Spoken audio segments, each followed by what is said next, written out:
I'm curious to know if you ever attended any of the champagne breakfasts that Allied Arts threw and Friends of the Market threw to support the restoration and renovation of Pike Place Market? I never did. No. Okay.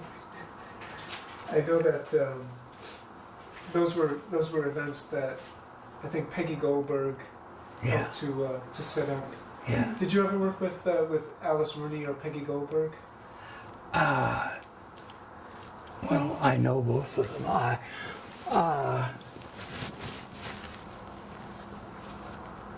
Did I work directly with them? I'm not sure I worked directly with them at all. I recall, but I certainly may have. Did you have any contact at all, or do you have any thoughts about John Detley? I'm wondering who's considered to be the person who kind of got Allied Arts started, and also an architect in his own right. Was here in the 50s and left in 1960, and sort of began Allied Arts along with John Conway. And so I'm wondering if you might recall John Detley at all. Now, who was the initials? John Detley? Oh, he was a architect, wasn't he? Yes. Yeah, no, I didn't ever work with him. I see. And I guess Norman Johnston, he was he president for a while, wasn't he? Yes. Yes. Yeah.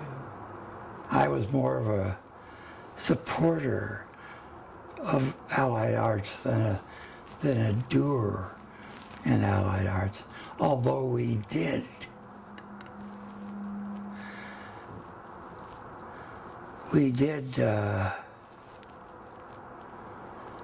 that was for Allied Arts.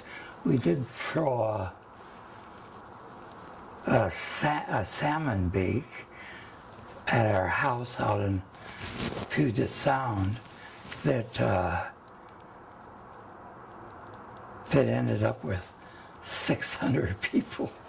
It was very successful, raised lots of money.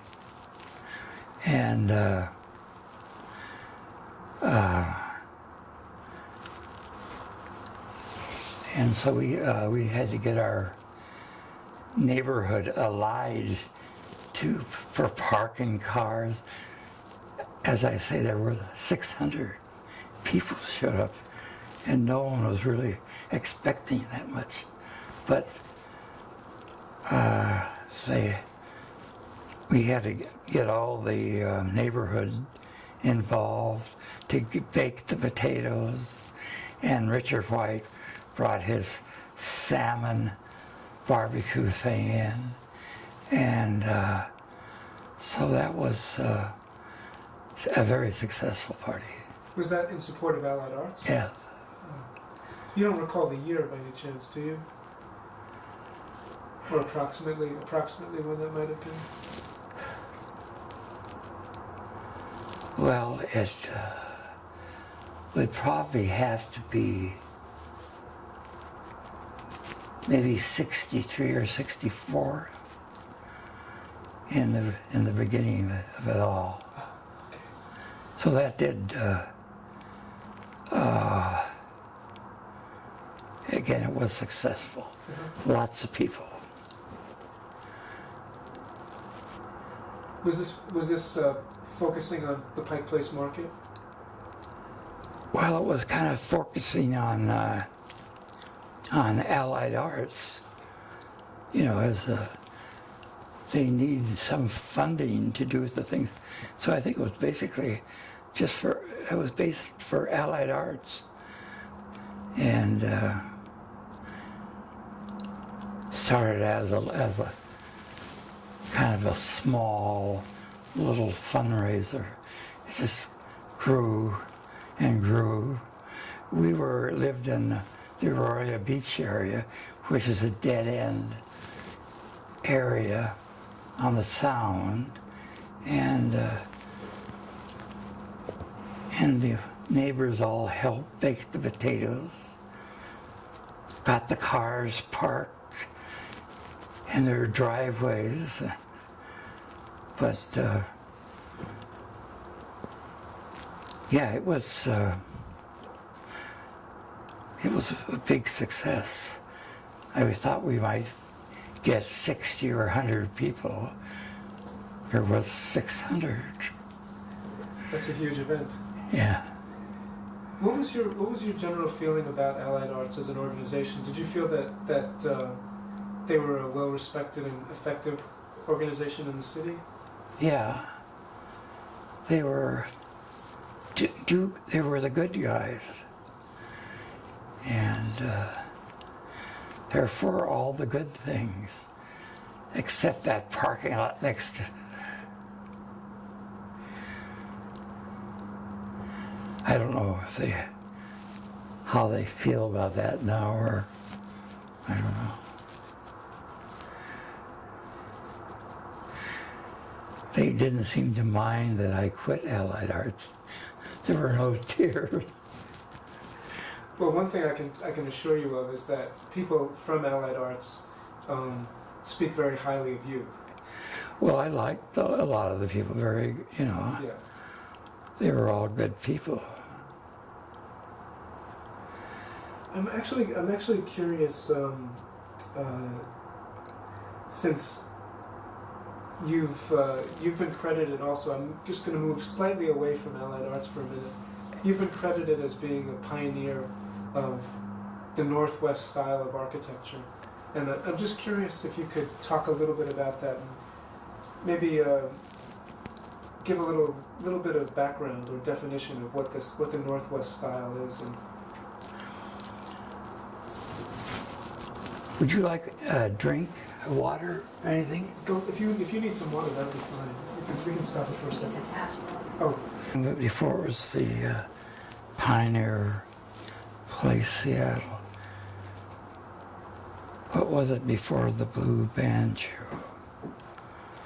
Well, anyway, there was another pub there before. In fact, Walter Kerr, who has Keegs, are you familiar? Or did have Keegs. And I were thinking about trying to get leasing it and trying to get a kind of a fairly sophisticated pub going down there. But you know how things are. You dream a lot. Yeah, I remember the banjo. it was supposed to be one of the first restaurants to open up down in Pioneer Square when it was kind of having its renaissance. Is that? Well, there had been a restaurant in the lower level, and then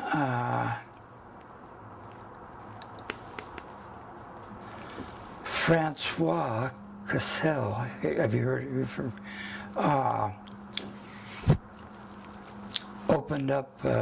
Reopened the restaurant, and with the butcher paper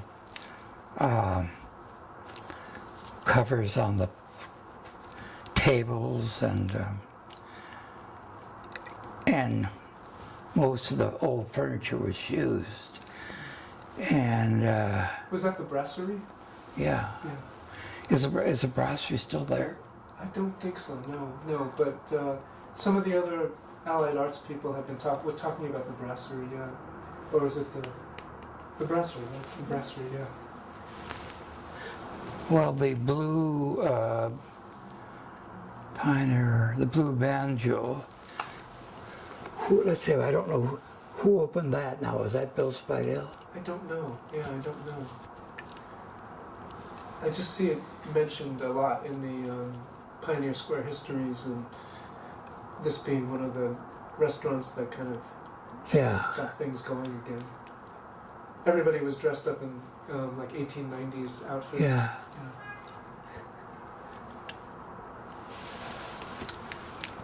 once I moved out, moved my off. I'm trying to think my.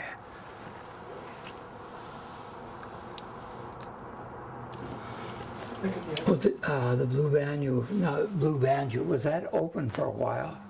I don't know how long it lasted, but I don't think it lasted too long. No. No. Yeah, because I don't. But I know. I think Spidell was involved in this somehow. Maybe. Yeah. I'm just yes. Actually, so we were talking before about the Northwest style, and Oh, that's right. We were on that. yeah. So I'm just wondering if you could kind of define the Northwest style. Well, I think the sort of people that kind of started it was Beluski in Portland.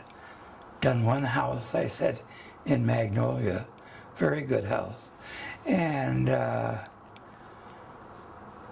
he was, supporting it, which usually included sloping gable roofs, usually shingle, and lots of opening up to the views, vistas, and views of the water, mountains, and etc. And they taken advantage of the contours, so it had to adjust to sort of very, quite often. Where do you find a flat lot in Seattle? Oh, of course, I think it was mostly in the suburbs, Mercer Island, and Seattle too, but Mercer Island and Bellevue, and some of the older districts of Seattle. And but it's a style that is very flexible. You can open it up to the variety of vistas that I said that are, and working with the contours, and usually using native materials in their raw state. They're usually stained, not painted, trying to pick up the natural textures of the wood. Of course, this area was always very heavily forested before they, paved over with asphalt the urban areas. And so what happened, I think, after the Second World War, a lot of educated people, lawyers, doctors, architects, were kind of moving in Seattle, and they wanted, something that would fit into the area. And so we got all these young people, professional people mostly.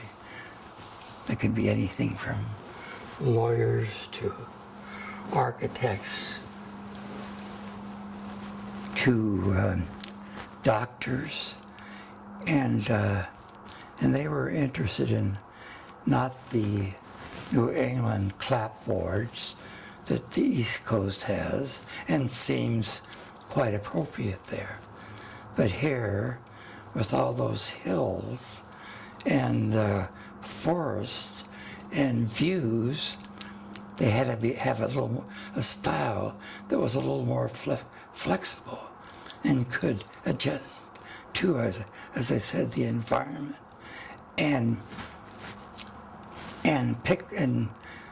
adjust to the contours and the views. And so that I think that's how, and the kind of leaders in that were Beluski, Paul Theory, Paul Kirk, and John Yemen from Portland. Those were sort of the fathers of this style. And then, of course, it went on from there.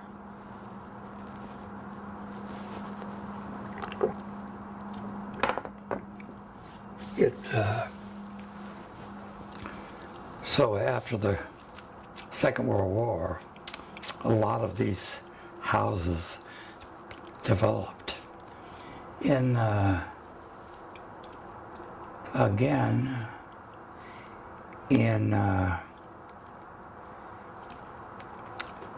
the suburbs as well as Seattle proper.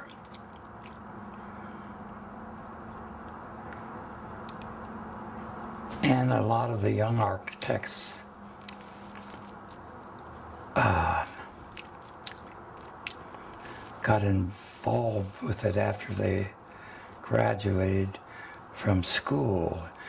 And some of the ones, of course, are, let's mention Paul Kirk and Paul Theory, the older guys, and this other next generation,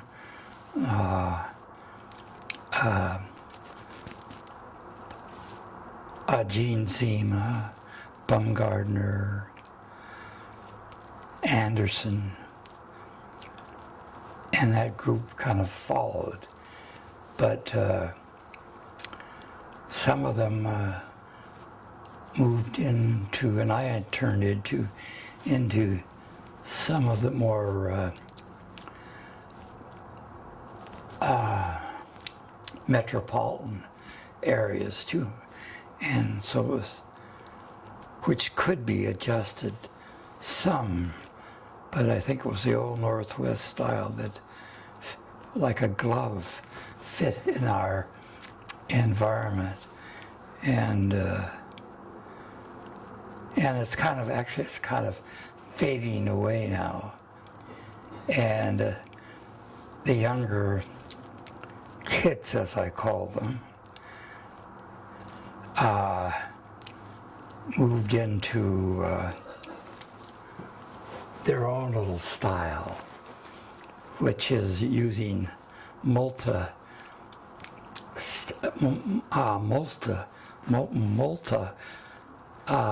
coverings for the buildings.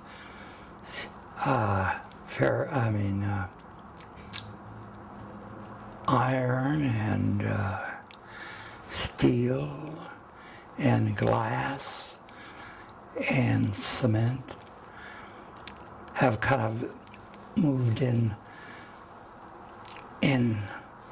position, particularly in the newer houses. They don't seem to be too interested now in working with the environment, and some of them are more interested in just the opposite of the environment, or they're trying to change, trying to make a certain personal, strong statements, which is fine, but it has its limitations too. Every style seems to have its limitations. And so the Northwest style is not in vogue at this moment, but there are still people involved in it, including me. So, and some other architects, Gene Zima and Al Baumgartner, Arnie Bystrom, there's still a few around.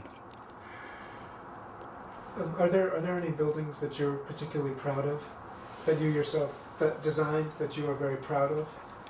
Some of your favorites. My favorite buildings are buildings that I designed.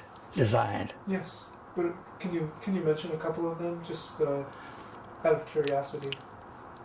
Well, I did the Sodergren fourplex, which has now been removed, or actually been torn. It was built on property that the university had bought, and of course, they had to remove it to build a bigger, a more pretentious building. It was just a very quiet little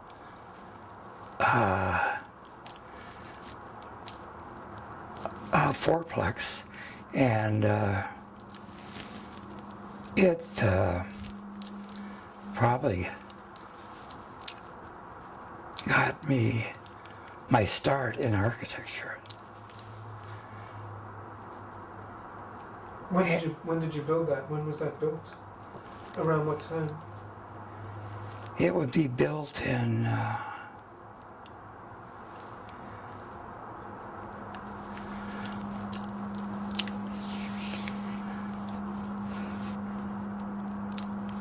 the early 50s, I believe. I think that's when I started school.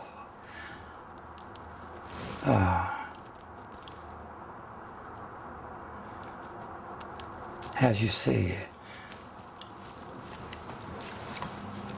when you're hitting 85, sometimes it's a little hard to remember all these things. That's fine.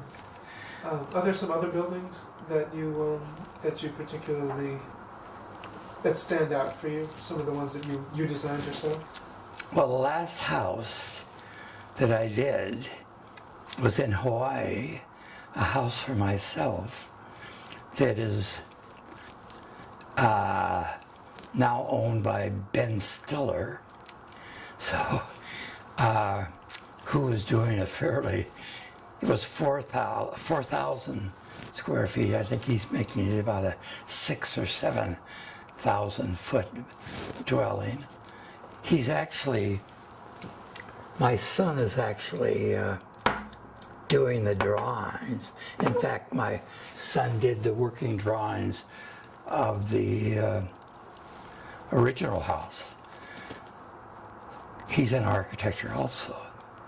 And so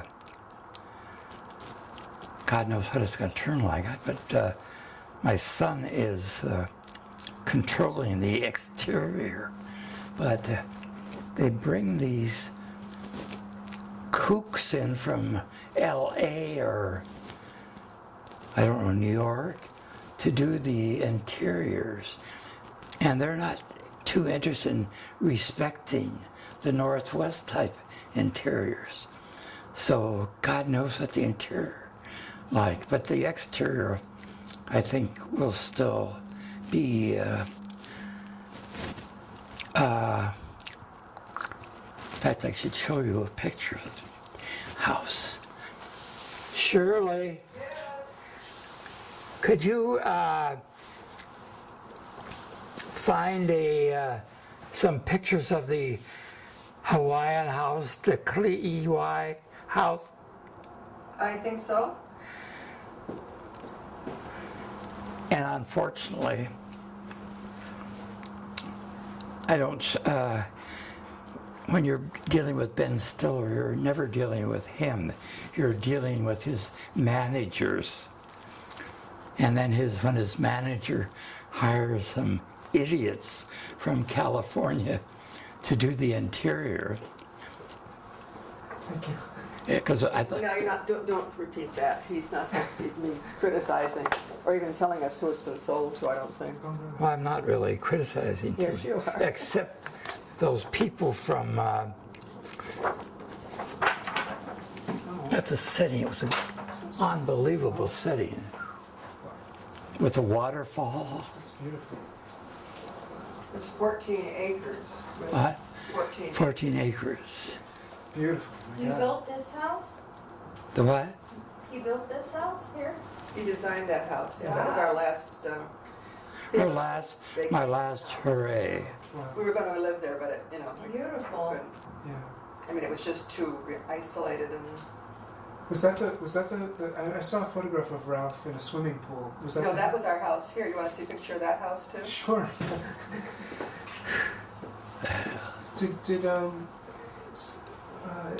Are there some commercial buildings that you designed that you are proud of? Well, we've done some work for the University of Washington. The fisheries building, which is I call it the fish eye building, and then we did some remodeling on one of the buildings, and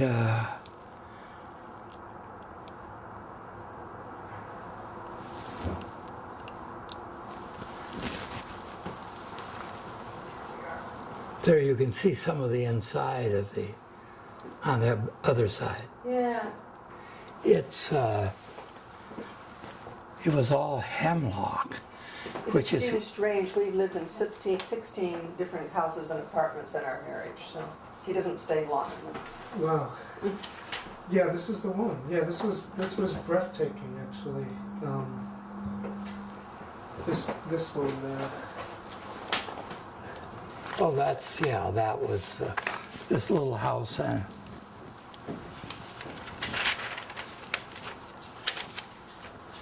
Little house. It wasn't a very big house. 2,400 square feet.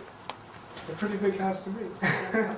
We've lived in smaller, like this one. But my son has this house, but he rents it. Oh wow. Where is this again? It's on Alki. Oh, nice, beautiful. Yeah. This is another language. Here's another one. This is quite beautiful. So, yeah, there were lots of articles that I found about homes that you designed, and article after article after article. That was your primary area? Was designing homes for people? Is that your primary area? Yeah. Uh-huh, uh-huh. Then restoration Right. in Pioneer Square. Yeah. I'm curious to find out if there are any buildings and projects that are happening now or that have been built that in Seattle, not by you but by others, that you particularly like, that are things that you think are especially well done. Any buildings in Seattle or projects that are more current that you were particularly impressed with. That's a nice one.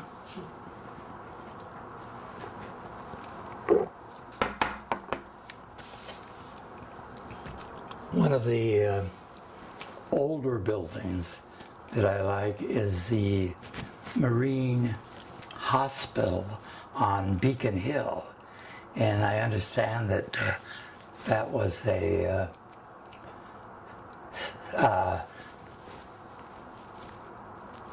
what's the big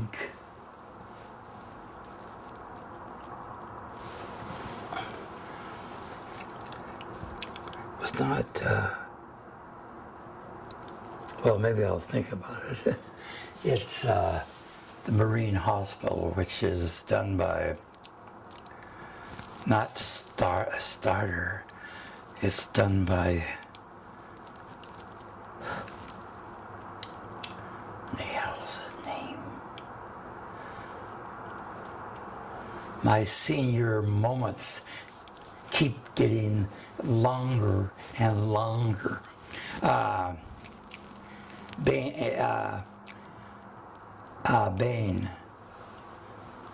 William Bain. William Bain. Yeah. Are you familiar with some of his older buildings? Or? Just a little bit, yeah, a little bit. I mean, I certainly know William Bain's name, that's for sure. But he's done a lot of interesting buildings around town. And, well, as I said, my favorite house is the Beluski House on Magnolia Boulevard. And even better than my houses. It's a quiet little house that you could drive by it with hardly even noticing it. But it is on Magnolia Boulevard. So if you ever drive over Magnolia Boulevard, it's about on the, it's really on the first part of the boulevard.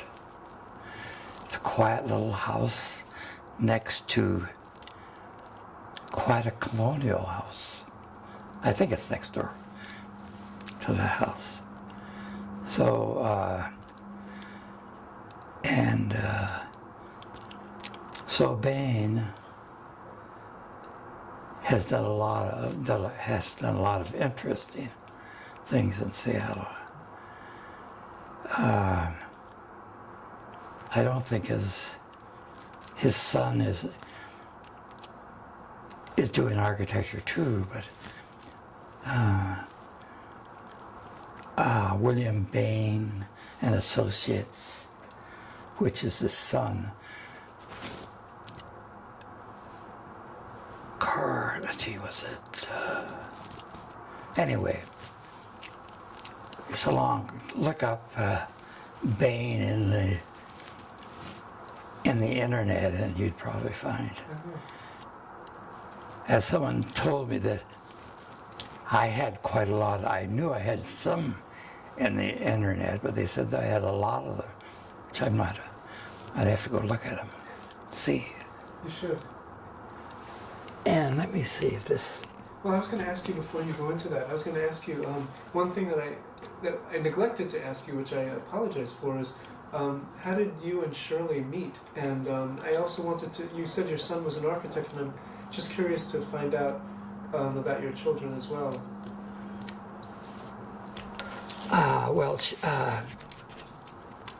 She was a roommate of Jane Hastings, who is an architect, as you know. And in fact, they live next door here. Did you do it with Norman? Yes. Which is next door. Yeah, it's a great coincidence. Yeah, and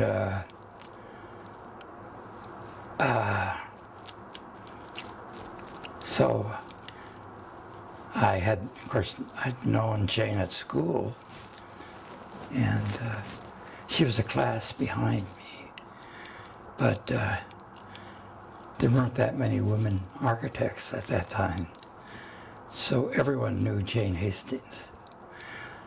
I think still everyone knows Jane Hastings now.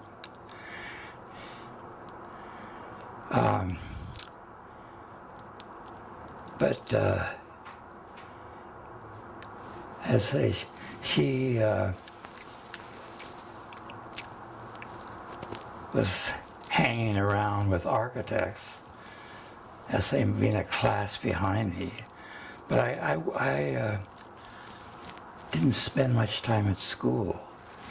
I was not very fond of academia, so I didn't spend much time at school. But then I did meet Shirley and Jane were roommates. So I met Shirley through Jane Hastings. And when did you guys get married? When were you married? Shirley. When were we married? Oh, Lord, 52 years ago, May 24th, 1957. 67. 57. 57. And I thought it was more like that. And Thank you. and how many children do you have? 2.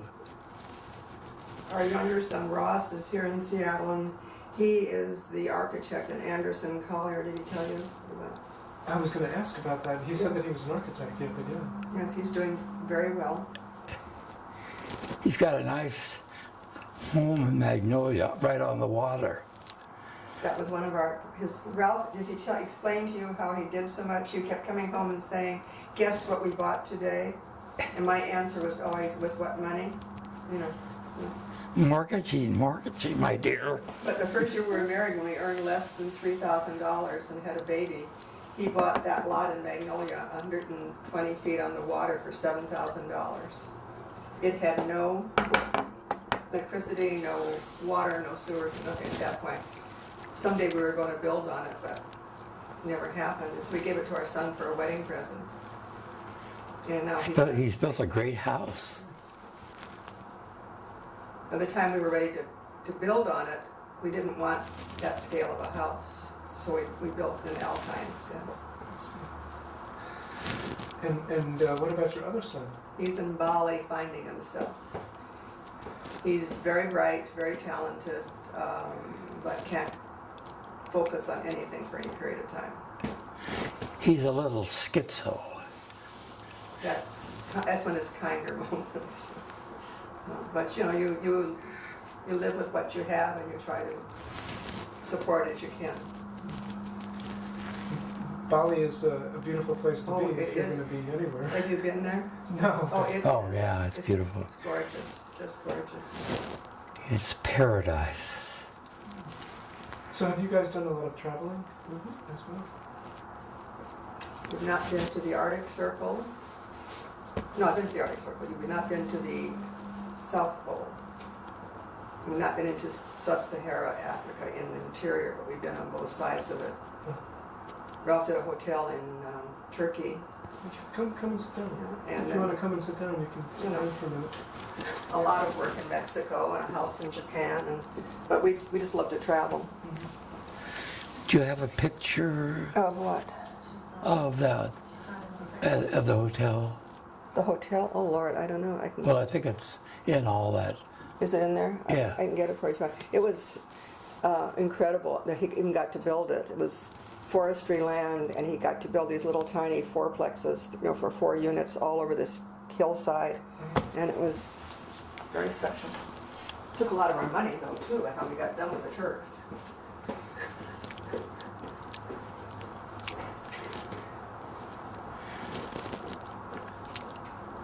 Turks aren't the most honorable people in the world.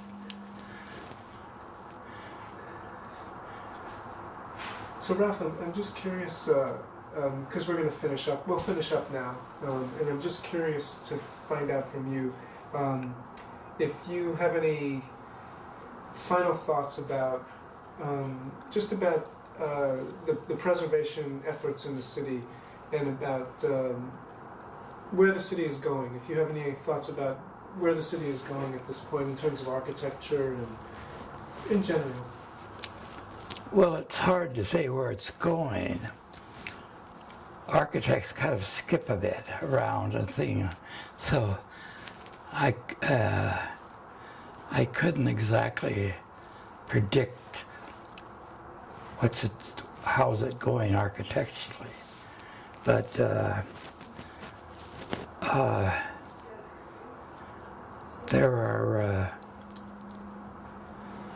are a few, you know.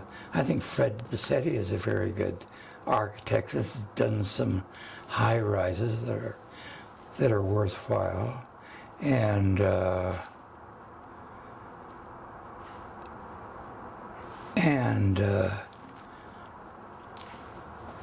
Paul Theory has done some buildings I certainly think that are worthwhile, and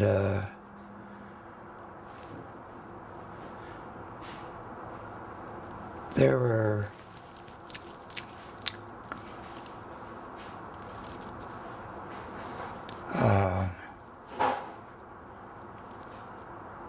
some of the younger architects, like Jim Olson, who worked for me and has done some good things. Olson, Sundberg, and then Gordon Walker. Have you seen any of Gordon's work? I don't think so.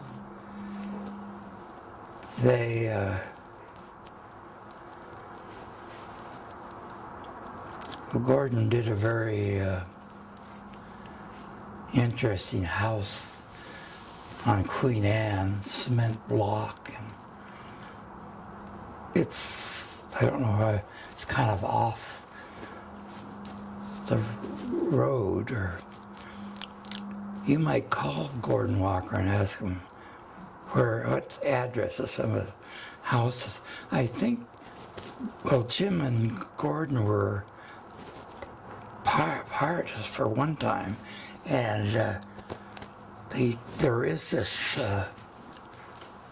building on Broadway North. There's a series of duplexes, I think. I don't know if there's a series of 4 buildings. Have you noticed that? It kind of steps back and has a lot of trellises. Anyway, I think it's a good building. And they did that. But it would be a good idea. Of course, I don't know if you can. Jim has been so goddamn successful.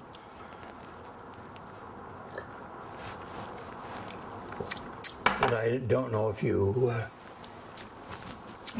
certainly should talk to him. Have you, or No, not yet. No, not yet. are you going to? We still have a lot of things to do in the future. That's for sure. Yeah, but Jim and Gordon are 2 of the best architects around here. His name has definitely been mentioned a lot. What? His name has been mentioned a lot as well. Jim Olson. Yeah. So anyway, you should think about that. Now, what did we're talking about? Just some final thoughts about the the more recent projects that have been done in the city, and if you think that we're moving in a good direction in terms of just the way the city looks. Well, I think certain architects are moving in a good direction. A lot of them are not moving in a very good direction, so it's a toss-up. Now, it must be in the box we took back down to storage a while ago. What? They're not up here, the turkey things. But here's his other house in Hawaii. You want to show that to him? Well, you could show them. That's a nice. This is the one. No, that isn't one. No, that's not. This is the other house we got in Hawaii. Is it? But I find it for you. It's in the back. Is this? No, that's not it. There you go. Open one more page after that. I think I saw it. Yeah, right there. This is the one. Mm-hmm. Ah, beautiful. This is beautiful. Here's another one. Those are great. Well, I think we're good. I think we're good. Well, thank you for coming out and letting them chatter away. What happened in the early years was that Seattle was a very doable city, and all this whole group of people, they didn't have a lot of money or any kind of influence per se, but they had these visions of what they wanted, and so they all interrelated. There weren't that many of them too. Yeah. So I see. it was much more difficult for you to have to come and make your impression when everything is so. That's a very good point. Mm-hmm. Yeah. I mean, I think one of the things that did you grow up in Seattle as well? I came here during World War II with my family. Grew up in Chicago. Oh, okay. Jane Hastings was actually my college roommate. He married me I had a Your box of parents books, a didn't have any microscope, money, It was very close. and so she is one of the few medical students that worked there through most of